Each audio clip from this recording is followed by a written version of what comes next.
스님께서 뭐죠? 호흡 수행하고 또 걷기 명상, 그다음 일상 수련을 말씀하셨잖아요. 근데 이제 일상 수련에 대해서 조금 구체적으로 저희가 조금 실천할 수 있는 그런 거를 좀 생활에서 구체적인 몇 가지 예를 들어서 좀 자세히 설명을 해주셨으면 좋겠어요. 실제 일상 수련이라 그러는데 좀 어렵게 느껴지거든요. 예, 그게 이제 일상 수행을 다 설명을 하기에는 2박 3일이 너무 짧아서 이제 일상 수행까지는 못하고 이제 주로 호흡 수행이나 걷기 수행에 좀 초점을 맞추고 있고, 일상 수행은 그냥 크게 나누면 이렇게 이해하시면 돼요. 우리가 어떤 행동이나 행위를 할 때 크게 보면 세 가지 형태로 나눌 수가 있어요. 하나는 내 몸으로 하는 거, 그죠? 몸으로 뭐 이래 일을 하거나 하는 거. 또 하나는 뭡니까? 말. 언행이죠, 언행. 말과 행동이 있고, 그 다음에는 우리 이제 그냥 생각으로 이루어지는, 이렇게 해서 이거를 우리가 불교에서 신구의 삼업이라고 하거든요. 세 가지, 몸과 말과 마음으로 우리가 행위가 일어난다고 이야기를 하거든요. 그러니까 그 세 가지로 이제 그거를 생각을 해보면, 여러분들 아침에 일어나서 뭐 몸 일으키고 세수하고 씻고 옷 입고 하는 이런 건 다 행동에 속하죠. 행위를 하는 거에 속하고, 누구하고 대화를 하거나 말을 하거나 듣거나 하는 거는 이제 말에 해당하겠죠. 그리고 뭐 혼자 앉아 책을 본다거나 깊이 숙고를 하고 사유를 하고 이런 건 뭐 이제 마음으로 하는 행위에 해당하겠죠. 그죠?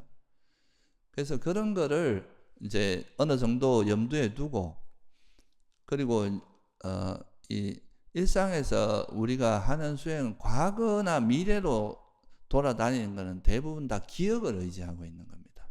과거에 있었던 것을 다시 기억해서 현재로 가져오는 거고, 미래도 과거의 경험을 토대로 미래를 예측하는 거잖아요. 그죠?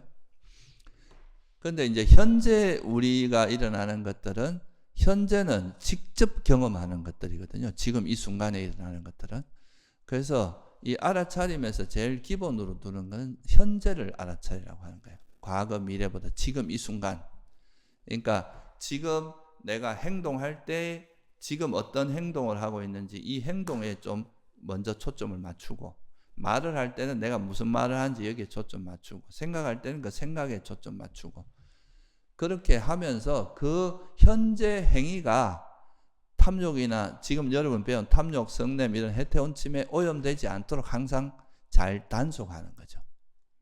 그러니까 예를 들어서 제가 이제 누구하고 보살님하고 대화를 나누다가 그 대화하는 중에 그 말을 듣고 화가 탁 일어났어요. 그럴 수 있잖아요. 그러면 이 화를 알아차리고 이 화를 빨리 이걸 내려놓고 이제 화가 없는 마음으로 돌리는 거, 이것도 일상에서 되게 중요한 수행이거든요. 왜냐하면 이 화가 있는 상태에서 뭔가 이 대화가 이어지게 되면 그거는 분명히 안 좋은 말을 하거나 거칠어지거나 뭔가 관계에 문제가 생길 수 있잖아요. 그러니까 그런 화를 알아차리고, 또 내가 그 자만을 가지고 내가 아는 걸 남한테 막 잘난 체하고 드러내려고 하거나 남을 무시하려고 하거나 이런 마음이 일어날 때는 또 그 마음을 알아차리고 이 마음을 내려놓고 말을 하는 연습, 그런 게 다 이제 일상에서 하는 수행의 대표적인 거예요. 밥 먹을 때도 밥을 먹는데 내가 음식이 내가 맛있는 거에 내가 더 많이 먹으려고 남을 주변의 사람들이 배려하지 않고 내가 더 많이 가지고, 이런 거는 이기심이고 욕심이잖아요. 그런 것도 보면서 조금 절제할 줄 알고, 그리고 좀 내가 좋아하지 않고 마음에 들지 않는 음식이라도 그런 걸 화내지 않으면서 우리가 또 그 음식을 한 사람의 정성이나 그런 마음을 생각하고 그냥 좋은 마음, 그러니까 화내지 않고 좋은 마음으로 그 음식을 섭취한다거나, 이런 게 다 일상에서 우리가 번뇌가 일어나지 않도록 계속 자기 마음을 살피는 거잖아요. 이게 이제 기본적으로 우리가 일상에서 하는 수행들이에요. 그러니까 예를 들면 여러분 울력 같은 거 할 때도 내가 뭐 여기 수영하러 왔지 울령하러 왔나 하고 막 짜증 낼 수도 있는 거고, 아니 내가 남들보다 조금 더 쉬운 일을 하고 싶은 마음이 일어날 수도 있고, 여러 가지 그런 마음의 변화가 있잖아요, 그죠? 그럴 때 이제 이런 그런 욕망이나 성냄으로 내 집착, 이렇게 이기심이나 그런 걸로 흘러갈 때 그 마음을 알아차리고 그 마음이 그쪽으로 이 마음을 놓고 다시 행동을, 현재 행위를 하도록 하고, 이런 게 다 이제 일상수행인 거죠. 간단히 말씀드리면. 그러니까 말씀하실 때 이제 잘 들었는데, 그러면 그 계속 이제 스님께서도 뭐 설거지를 할 때는 설거지만 해라, 설거지 할 때 뭐 음악을 듣거나 그런 거 하지 말라, 그런 게 수행에 많이 도움이 되는 건가요? 아니 그러니까 제가 이제 그렇게 안 되는 이유는 뭐겠습니까? 네? 그러니까 현재 행위에만 몰두가 안 되는 이유는 뭐에 그렇겠습니까? 다 뭐 생각이 딴 데가. 그러니까 그런 생각을 자꾸 이제, 그거는 내가 평소에 그 내 사고 패턴이나 생각의 방식이 거기서 드러날 거 아니에요. 지금 여러분이 호흡 수행하면서도 앉아 있는데 호흡에만 가만히 있지 뭐고 생각이 이렇게 움직이는 이유는 평소에 내 사고 습관 때문에 그럴 거 아니에요. 그죠? 평소에 내가 딴 생각하는 걸 좋아하면 앉아서도 똑같이 할 거란 말이죠. 그러니까 이제 그런 걸 통해서 내 마음이 어떻게 움직이는지를 알아차리고 이 마음을 계속 정화해 나가는 게 수행이거든요. 제일 핵심은 그거예요. 결국은 부처님께서 우리 삶에서 괴로움이 일어나는 근본 원인, 가장 핵심적인 원인이 집착 때문이라고 그랬어요. 이 집착이, 이 탐욕이 있는데 그 탐욕이 충족되지 않으면 뭐로 갑니까? 그게 성질 나는 거예요. 화가 나는 거예요. 화가. 그리고 이 집착이 일어나는 이유가 어리석음 때문이라 그랬단 말이에요. 그래서 탐진치가 대표적인 그 괴로움 원인으로 말씀하시는 거거든요. 그래서 내가 이런 게 있는 한은 이 괴로움에서 벗어날 수 없다고 말씀하신 거예요, 부처님께서. 그러니까 결국은 우리가 수행의 목적은 앉아서 호흡을 보는 것은 방편이에요.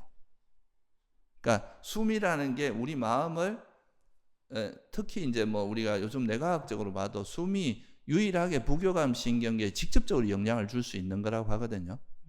그러니까 이 숨을 알아차리면서 숨을 가라앉히는 것만 해도 우리 마음을 안정시키는데 굉장히 효과적인 거예요. 그리고 생각도 빨리 좀 가라앉히고. 근데 그걸 그냥 집중하는 목적이 아니라 이걸 통해서 우리 마음을 계속, 우리 마음이 어떻게 움직이는지에 대한 통찰, 그런 것도 이루어지는 거고, 이 마음이 충분히 안정되면 그때 우리가 마음이 건강한 상태에서 또 세상을 바라보면 훨씬 냉철하게 판단력도 좋아지고 상황을 보는 걸 훨씬 더 객관적으로 볼 수 있는 힘이 생기는 거잖아요. 그러니까 지금 말씀하신 거 이제 제가 종합해 보면, 그러니까 일상에서 뭔가를 한 가지 일에 마음을 딴 데 안 뺏기고 했을 때 그게 이제 수행이 된다는 거죠. 예, 그러니까 지금 이거는 이제 그렇게 됐을 때의 가정만 하고 있는 거잖아요. 네네. 그렇게 안 되는 경우가 거의 대부분이란 말이에요, 사람들이. 네네. 그러니까 제가 말하는 이 결과가 중요한 게 아니고 이렇게 되는 그 과정에서 우리 마음을 알아차리고 그 번뇌를 내려놓는 이런 것들이 우리에게 큰 지혜를 개발해 준다는, 상황 대처 능력을 개발해 주는 거죠.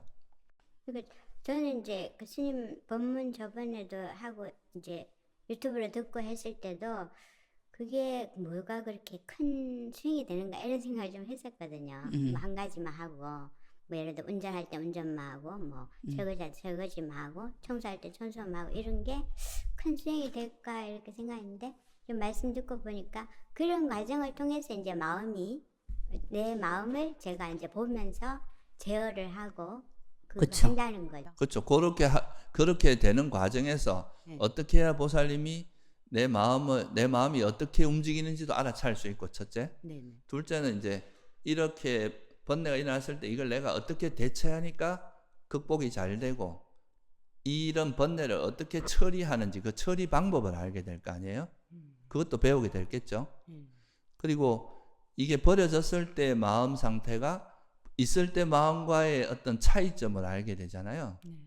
아, 정말 이게 버려진 마음이 훨씬 우리에게 행복한 마음이고 훨씬 더 유익한 상태라는 것도 알게 될 거 아니에요. 네네. 그러면서 이게 이제 자기 마음 관리하는 법을 배우는 거예요. 이거를 다르게 생각해 보세요.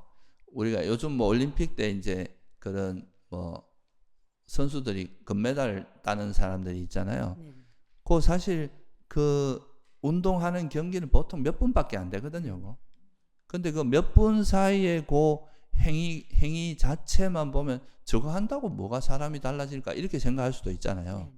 근데 그 행위를 완성하기 위해서 그 사람들이 4년, 길게는 뭐 몇 년을 자기 체력 단련하고 운동하고 이런 코너에서 어떻게 하니 기술 배우고 이런 것들이 총체적으로 갖춰져야 이런 상태가 되는 거예요.